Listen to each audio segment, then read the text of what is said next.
Hello बच्चों, कैसे हो आप सभी। आशा करता हूँ आप सभी अच्छे ही होंगे। बच्चों, हमारे इस YouTube चैनल सम्मिलित शिक्षा में आप सभी का स्वागत है। आज हम क्लास 10th यानी कक्षा 10 की केमिस्ट्री रसायन विज्ञान पढ़ेंगे। बच्चों, रसायन विज्ञान का ये अध्याय 1 है।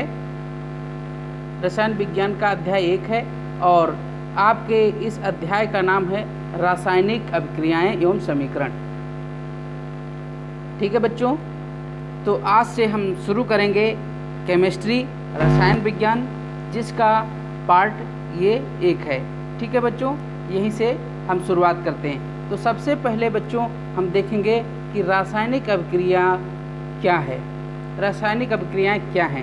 हमारे इस अध्याय का नाम ही है रासायनिक अभिक्रियाएं। ठीक है बच्चों, हम अपने दैनिक जीवन में बहुत सारी घटनाएं देखते हैं जो हमारे केमिस्ट्री रसायन विज्ञान से संबंधित हैं, पर हम उस पर कई बार अमल नहीं करते हैं।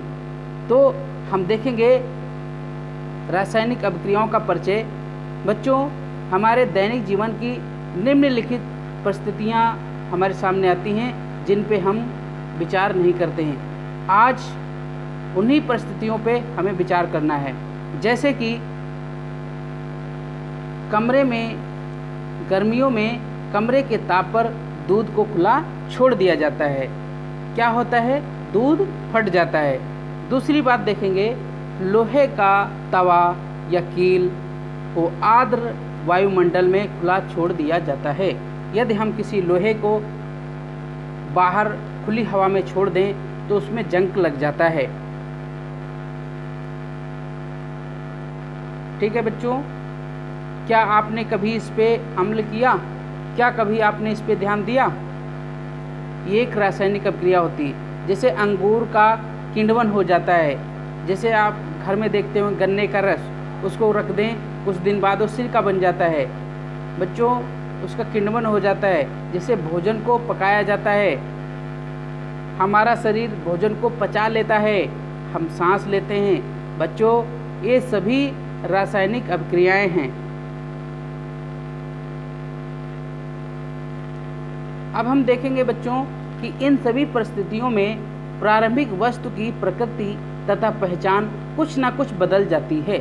जैसा कि हमने ऊपर कहा कि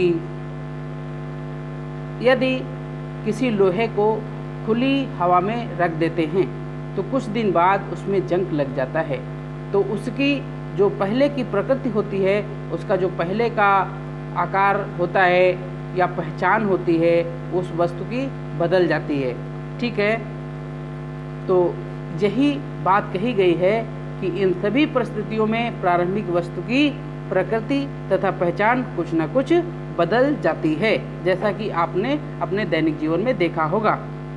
तो अब देखते हैं बच्चों रासायनिक अभिक्रिया क्या है। रासायनिक अभिक्रिया बच्चों, जब कोई रासायनिक परिवर्तन होता है तो हम कह सकते हैं कि एक रासायनिक अभिक्रिया हुई है। जैसे खुले बर्तन में यदि दूध को कमरे में रख दिया जाए गर्मियों में, वो फट जाता है, यानी उसमें रासायनिक परिवर्तन हो गया।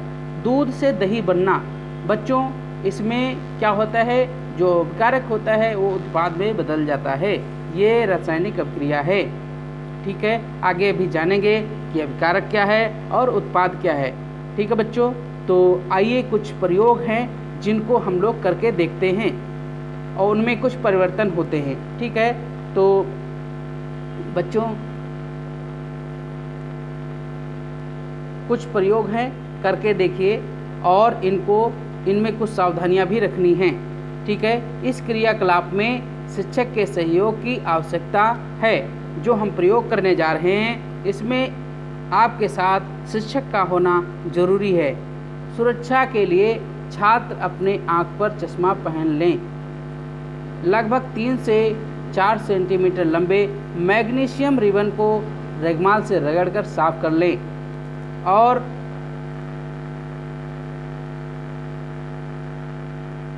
बच्चों इसे चिमटे से पकड़कर स्प्रिट लैंप से दहन करिए, ठीक है, तथा इससे बनी राख को वाच ग्लास में इकट्ठा कर लें। इसके बाद देखते हैं बच्चों, मैग्नीशियम रिबन का दहन करते समय इसे अपने आँखों से दूर रखें, क्योंकि आपके आँख को नुकसान पहुंच सकता है।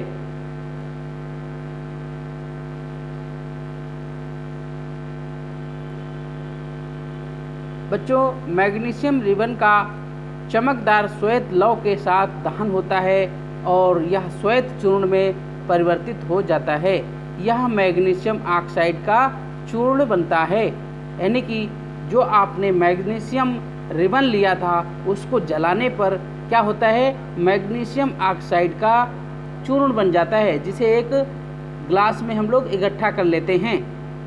तो क्या हुआ, उसके क्या अवस्था में परिवर्तन हो गया बच्चों। तो ये क्या हुआ, रासायनिक परिवर्तन हुआ। अब देखेंगे प्रयोग 2 देखेंगे हम लोग। एक परख नली में लेड, जिसको हम लोग सीसा कहते हैं, लेड नाइट्रेट का घोल लेते हैं, ठीक है बच्चों। इसमें पोटेशियम आयोडाइड का घोल मिलाते हैं। लेड नाइट्रेट पोटेशियम आयोडाइड से अभिक्रिया करके पीला लेड आयोडाइड बनता है, जो जल में अघुलनशील है। बच्चों, इसकी भी अवस्था में परिवर्तन हो गया।